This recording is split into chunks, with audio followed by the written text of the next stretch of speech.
Welcome to our Colorado facility, located just outside of Denver in Aurora, Colorado. One of 5 locations across the U.S., it has helped us shave days off our time in transit for our customers. Custom Tool Supply has recently joined the GME Supply and Columbia Safety and Supply family. Custom Tool has spent decades helping contractors in CATV, satellite, and other specialty industries, and joining the GME Supply family have expanded their national footprint. As with our other locations, our Colorado location features a stocked showroom, warehousing facility with option for curbside or dockside pickup, and will soon have a full training center. The GME Supply family of companies are America's premier outfitters of fall protection, safety equipment, and gear for at-height workers. We keep workers safe and productive on the job by offering customers timely service and expertise. Our gear experts are here to be an extension of your safety program, offering solutions and consulting in any way possible to make sure your gear is where you need it when you need it. One of the best ways we can do that is through our national network of distribution locations and training facilities. Everyone expects to be able to order something online or through a gear expert and get it in just a day or two, and that's what our national footprint allows us to do. Let's take a look at the time in transit for standard ground shipping from our various locations. Beginning with our headquarters centrally located in Columbia, Missouri. We're local to the heart of America.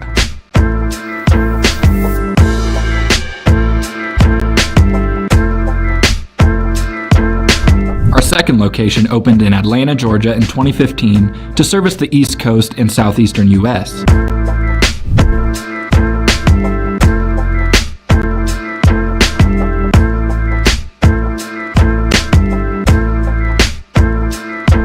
In 2018, our location in the heart of Texas opened in Dallas, further establishing our southern presence.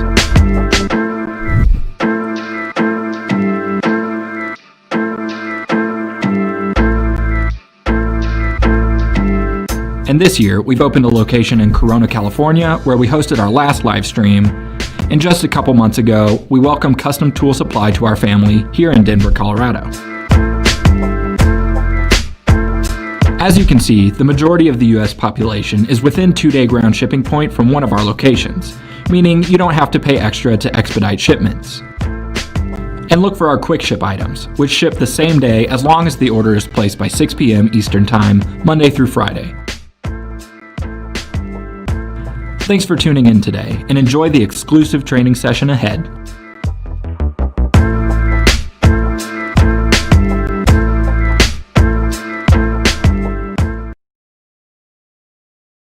Hello and welcome to the third and final live stream here from Aurora, Colorado.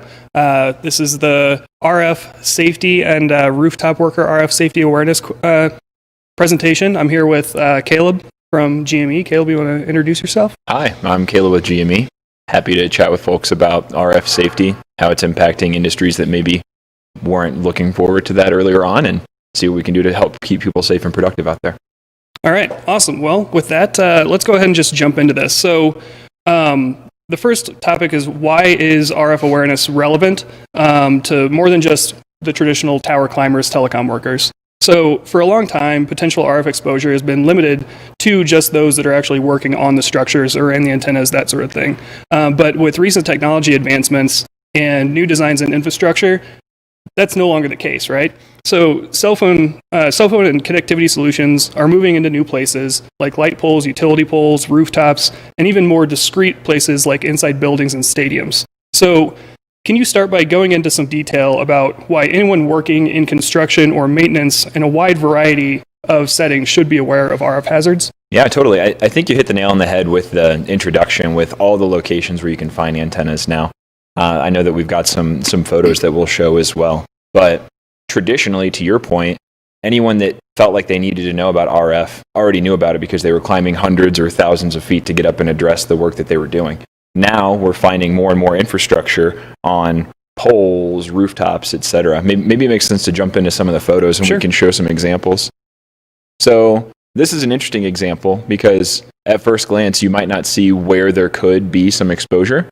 But there are more and more firms that are coming up with stealth and sort of concealment solutions so that people that want to have better wireless signal, but they don't necessarily want to look at a tower in their backyard. Yeah, that's a contentious point for a lot of people. They don't want the towers, but they want to have fast cell phone service. Yeah, the whole NIMBY, not in my backyard thing. Yeah. So this facility actually was shown as an example because they put the broadcast center at the top of the facility, and then they sort of enclosed it in something that looks like it's part of the building. Maybe the next one as well. So you can see the broadcast points here, and they put the perimeter up so that folks that maybe weren't used to the hazard wouldn't get in there. But you can see folks that are working on rooftops might encounter antennas whenever they didn't run into them before. Yeah, if you're doing HVAC work on the roof or resealing the roof, something like that, working on the brickwork, or who knows what it could be. It could be a number of applications, but now you could be exposed to that radiation. Definitely. Here you can see this was the early stealth technology, which was paint the antennas the same color as the wall, or at least close. Yeah. So you can see, this employee would be working from a ladder. They might be working on something that is other than the antennas themselves. But if they're working to address something that's in that area, they're certainly working around an active broadcasting antenna. The next one. So this is actually on it looks like it's a light pole, and you'll start to see more and more stuff like this on utility poles, light poles, stoplights, etc. Anywhere that there's already some at-height space that's available, it's easier for people to put equipment on that rather than build something new. Here you can see an installation which is happening on one of those small cells. You can kind of see, if you look around the technician, they're working from a basket, but you can also see they're not that far off the ground, right? So I'm not exactly sure what this is being attached to, but you can see this is sort of a dense urban environment, and the technician is installing, it's something that isn't any longer hundreds of feet off the ground. Here, another example of some municipal infrastructure which is being used. So you might see these little things that look sort of like oversized coffee cans. Some of them also look kind of like pizza boxes. Yeah. But you can see that they're, you can find that type of technology on more and more utility infrastructure. I think we might have, and I think this is the last photo that we have. But again, you can see a couple of folks working from just a regular lift, not hundreds and hundreds of feet in the air, working on something that's roughly the height of a standard utility pole, and it brings the hazard a little bit closer to Earth. Yeah, and a lot of those examples were good examples of concealment too. You might not realize that those are actually antennas that are transmitting and have live power going to them. So it's not like it's your job to recognize those, but you do need to be aware that those hazards could exist anywhere. And that's only half of the answer to your original question. I mean, the relevance based on location, that illustrates, right? If you're working around those devices, it might not be something you're used to, but there is some sort of exposure. But the second half of the question, why does it matter to more people? It's Code of Federal Regulations. OSHA 1910.97, it requires that there is an RF exposure mediation program for anyone that has non-iodizing radiation exposure. So, or non-ionizing. Ionizing, ionizing, iodizing, salt, RF, who knows. Either way, it's not just keeping your people safe and productive, which is always what you want to do, but legally speaking, you do need to make sure that your folks are aware of the hazards, trained to abate them as well. Awesome. Okay, so next topic. RF exposure can seem pretty daunting while also being somewhat ambiguous, right? And there are a lot of different narratives out there about what RF can do to a worker or even a civilian. So from a technical standpoint, what is RF exposure and what does overexposure look like? What does it do to a worker? So now I have a chance to test my non-ionizing pronunciation again.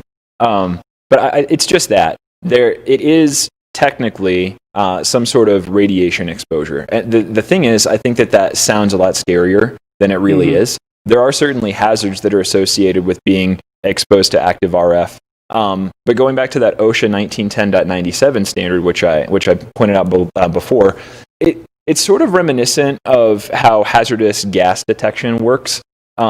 It's not that if you're ever around, 1 part per million of every single element that's out there, you could be at risk. It's sort of the same concept with RF radiation. It's not that you're at risk anytime that there is any sort of radiation around you, but OSHA 1910.97 sets permissible exposure limits, which means for the amount of time that you spend in front of something which exceeds the exposure limits, You have to work your way out of it. We can get into the details of that later when we talk about training potentially. Sure. But essentially, you need to work your way in and out to keep yourself safe, but it's not going to be like you're getting an X-ray and you're instantly in a ton of danger. As far as what the hazards are, think about it sort of like warming, but the warming happens from within, right? So the risk that's associated with that is because you're not feeling hot on your skin as if it's, solar contact or just sort of heat. Sitting next to a space heater. Yeah, exactly. Or just it's a hot day, right? Sometimes it's harder to tell the difference between exhaustion because you're working and, RF exposure, essentially. So the risks that are associated with it are also largely the risks that would be associated with just overheating. So you've got dehydration, exhaustion, disorientation. At the worst case, typically with anything that would be in sort of cellular broadcast, you'd be looking at maybe seizures as well as unconsciousness, just if the overheating gets that extreme. The way that I like to think about RF concerns, though, is that it's not just the hazard that it itself poses, but it's the risks that are posed to the worker that finds himself in an otherwise dangerous situation already. Right. So if you're working, near the edge of a rooftop, or you're working in a bucket around something, or with dangerous equipment. Yeah, exactly. Yeah. If you end up having some sort of episode, if the exposure gets bad enough that you get disoriented, or worst case scenario you become unconscious, does that also increase your fall risk? Does that also increase the risk that you drop objects? What happens to the people around you, etc.? So I think that gives you some idea of the risks. Again, it's not Chernobyl, right? But there are risks that are associated with continuous exposure to RF. Yeah. And another piece is there are certain parts of the body that are more susceptible to RF, right? That's true. I'm glad you mentioned that. If you think about just general soft tissues that are generally more sensitive to other risks, it's the same sort of thing. So think like eyes, ears, testes, breasts, etc., things like that. Yeah. Perfect. Okay, so let's move more into the 5G side of things. So with these current times and the 5G movement and small cell deployment across the country, more contractors need to be aware of the potential of RF hazards, right? So what types of workers should be aware of these antennas, RF, and the potential for exposure, even if they're not actively working on those antennas or, cell antennas, radio antennas, broadcast, anything like that? I think the second half of what you said is probably the most important. The people that are trained and know that they're going to work on cellular infrastructure are aware of those hazards. But to your point, it's the people that are working around all the new small cell equipment that need to be aware. I think when we were looking at the photos earlier, you might have mentioned HVAC technicians, etc. But if you think about it, anywhere that there is some sort of at-height infrastructure which exists so that a carrier could negotiate with either a city, a utility, or a property owner for a hotel or a high-rise, anywhere that someone could place the equipment without having to build a new tower, those are locations that are prime spots for small cells.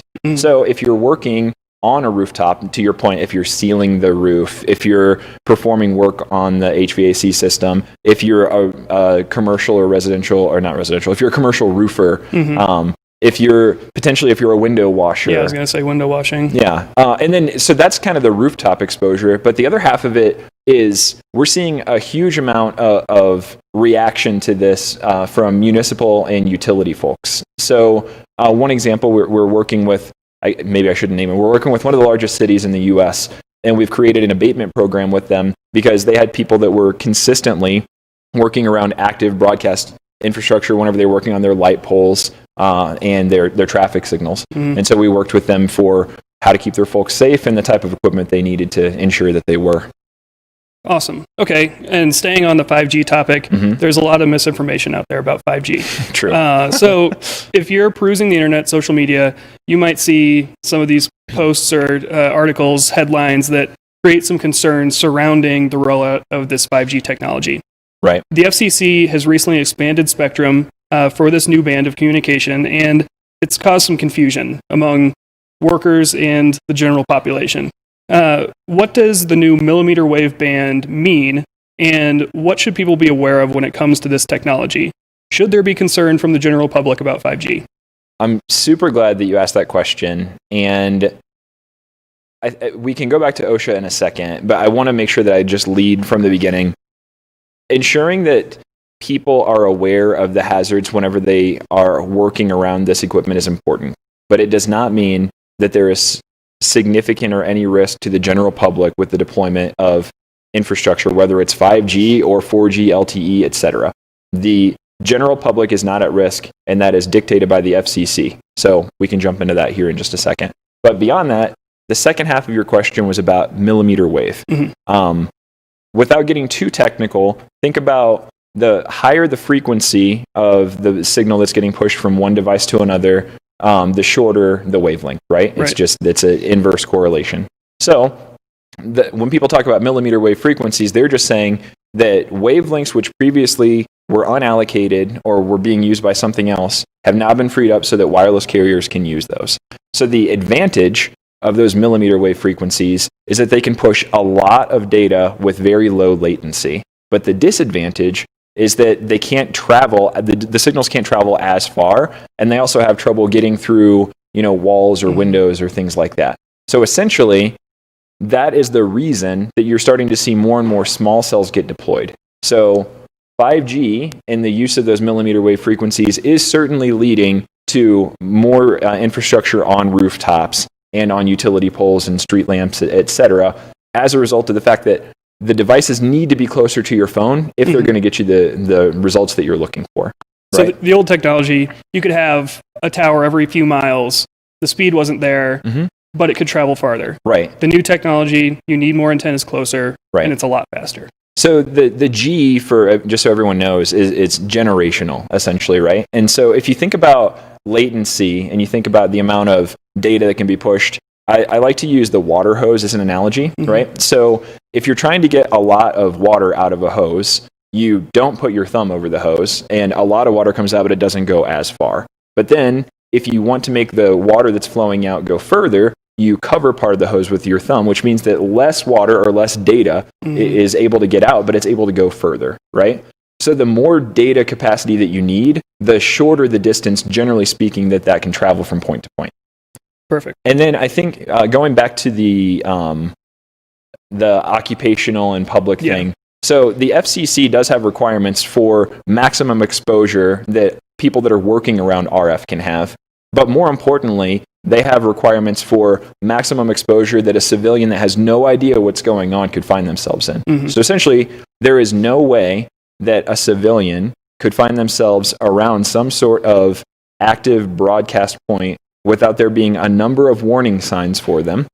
And all of the different broadcast points have to be powered down low enough that the general public, if they're doing anything that a member of the public would predictably do, will never be exposed. Yeah. So if you're a member of the general public and you're trespassing on a rooftop and hanging out right in front of an antenna and ignoring all the warning signs, then you might be in some danger, but you shouldn't be there. So that's fair. Don't do it. Very fair. And now let's talk about, you spoke on it a little bit, but establishing an RF program for your organization. So a lot of registered attendees in this session right now came from companies that may not have traditionally been concerned about RF in their day-to-day work. That's good. I'm glad to hear that. This concept is definitely new, but there may be some uncertainty about the appropriate next steps while they're learning all this information. So what are the keys to getting started with a new RF safety program, and where would you start? What should folks look for? Sometimes I think that the fact that we're talking about RF and the term radiation gets thrown around, I think that it makes people maybe a little bit unnecessarily nervous, and they treat it like it's some sort of different thing. But really, you treat this hazard just like you treat any other job site hazard. It comes down to two things: training, and then ensuring that you provide the proper equipment, right? So training, the folks that are going to be working around this equipment need to be aware of how to spot the potential dangers, what to do if they are, exposed, whether that means that they need to limit the amount of time that they're there, if they need to contact someone to shut down a site, etc. They need to be trained on spotting the hazard, knowing how to react, and then the sort of signals in case something's wrong. How can you tell if maybe you're feeling some warming? What are some signs that there might be a hazard that you didn't previously spot, right? So training is the first half. But training doesn't mean anything if you don't also provide them with the equipment that's necessary. So the most important piece of equipment for an RF program is a monitor. I know previously I used the analogy that RF is kind of like hazardous gases, right? So what do people use if they're working in confined spaces? Gas monitor. Yeah, gas detector, right? So it is constantly monitoring whichever gases it's been calibrated to keep an eye on to see, hey, is there enough of this gas that it's posing a risk, right? So it's the same sort of concept for RF. There are devices which are calibrated to monitor that non-ionizing radiation spectrum. So OSHA 19.97 says anything between 100 meg and 100 gig. I think we should check that. But anything between this range, any non-ionizing radiation, you have to limit the amount of exposure that's there. So these devices are calibrated to read the radiation that the folks are exposed to and then provide them feedback to determine if they are in excess of the permissible exposure level. So a couple of things on this, because I think it's really important that folks know that choosing one or the other is not going to be effective. You have to have both training and a detector, right? So if you only go with training, you have two potential options that the technicians could have. So, hey, I give my people some RF training and then I put them to work. You have two options. One is going to be less productive. That's the best case scenario. And the other one's going to be less safe. So if you put people in the field without a monitor and they see a hazard, if they don't have a way of knowing if it's actually going to put them, past the permissible exposure level, every single time that they encounter an antenna, they're going to have to stop. They're going to have to find out whose it is. They're going to have to get permission to power it down if they even have the ability to, or ask whoever runs it to tune it down. That's going to lead to some friction whenever you're constantly shutting people's stuff down, right? And it's not a fast process either. Exactly. And the point is, there's very little chance that every time you're working around something, you need to tune it down. In many instances, you're not going to have too much exposure, so you can just leave it running. It's not a big deal because you're not directly in the path or it's not powered up enough anyway.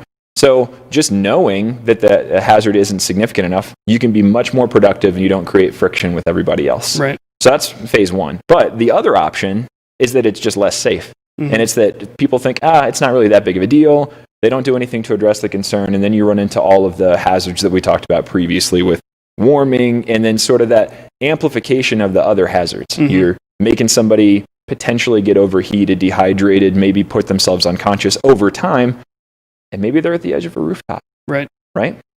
So I think those are probably the biggest keys. Sure. I think, do we have some photos of the ones that we generally recommend? Yeah. Okay. Yeah. So there are two devices that our gear experts will typically recommend to folks. There are a few reasons for that.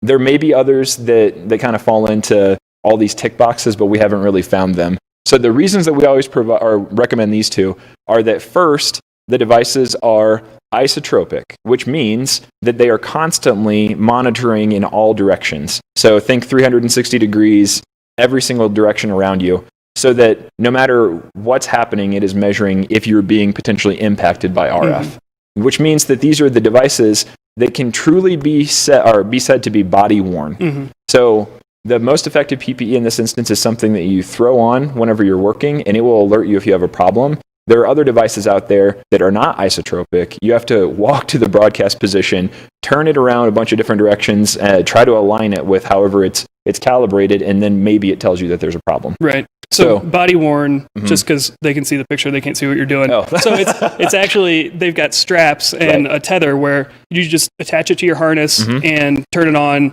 and they're compact, they stay out of the way. You can just go to work and not have to worry about taking it off, holding it away from your body, holding it in front of the antenna, that sort of thing. Exactly. So body worn, isotropic, which is a big part of being body worn. The next thing that we would say is that you want to make sure that you pick something with a frequency range that gets to at least 47 gigahertz.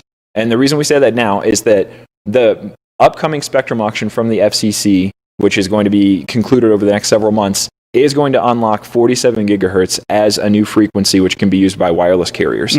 So there are a number of devices out there that used to kind of stay within that 6 gigahertz range. Now there have been some that'll push up to 40 gigahertz.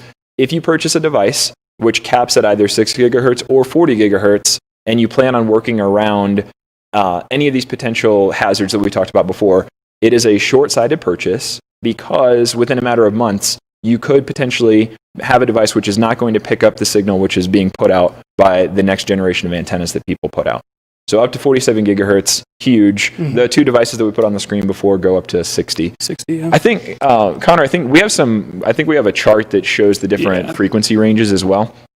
So, sorry, it's a little far from me on this, but you can kind of see everything that is generally in blue is, and to the left where it says non-ionizing radiation, those are the frequency ranges where wireless generations could be deployed, right? So you can see part of the 4G, 5G, et cetera, is being put in those lower bands, but the higher bands have been used for a little bit, and that goes up to roughly 40 now. I think 39 is the highest, which is actively deployed right now. But because of the spectrum auction, obviously you can see that up to 47 is already there for 5G. And then I would not be shocked if we see something that pushes past 50 in the next several months as well. Yeah, and on that chart we put those slash lines to show that those two monitors that we just talked about do go up to the full 60 gigahertz. Right. And then I kind of nerd out about this stuff, but you can see the 2G or was that CDMA went all the way down to 700 megahertz, and the frequency has just expanded over the last decade. So I know that all this stuff feels really technical and we're talking about frequency ranges and things like that, but keep it simple, right? If we're talking about deploying an RF safety program for your workforce, and the reason that you want to do that is that they're working around wireless infrastructure, getting something past 47 gigahertz today is the key. So don't worry about all the math that gets there. If you buy a device which is set to work for wireless and it goes to 60 gigahertz, you're in good shape. Yeah. One thing I do want to throw out about those monitors too is they can tell you how long you've been working in those ranges too. And that's a big part with the permissible exposure is you can work at 200% exposure as long as it's a certain amount of time and you take the time off outside of that zone too. I'm glad you said that. The last kind of element that we would say when you're selecting a device, make sure you pick something that has what's referred to as a shaped response, which means that it's monitoring all frequencies and power levels, and it will give you a readout in terms of a percentage versus that permissible exposure level. Yeah, it's not just good or bad. Yeah, it's not, megawatts per centimeter cubed. Yeah. I don't expect anyone in any of these industries to know that stuff. I wouldn't be able to look at it and quickly at a glance say, oh, that gets me to 60%. It gives you that readout in a simple way so that a technician that doesn't have a bunch of experience working as an RF engineer can know at a glance, am I a risk or am I not? Right. Okay, awesome. I think that's everything that I had. Did you have anything else you wanted to touch on? I guess just a couple things. First, it's been a weird year, so I wanted to say thank you to our clients, suppliers, coworkers. Thank you for making 2020 as good as it has been. It could have been worse, but we've been blessed to have a number of solid partners internally and externally. Happy holidays to everybody. And then when it comes to this RF stuff, we don't need to have tinfoil hats. We just need to do the right thing. Yep. So got to thread that needle. Yep. Take it seriously enough that you're compliant. Don't freak out. It's not that hard. Yep. Awesome. Well, thanks everyone for joining us. If you need more information on RF safety, you can check out our knowledge base, talk to one of our gear experts. They can get you to the right people if they don't know the answers. But it's a really important topic for not just telecom, but all industries these days. So thanks again for viewing, and we will chat again soon. Happy holidays.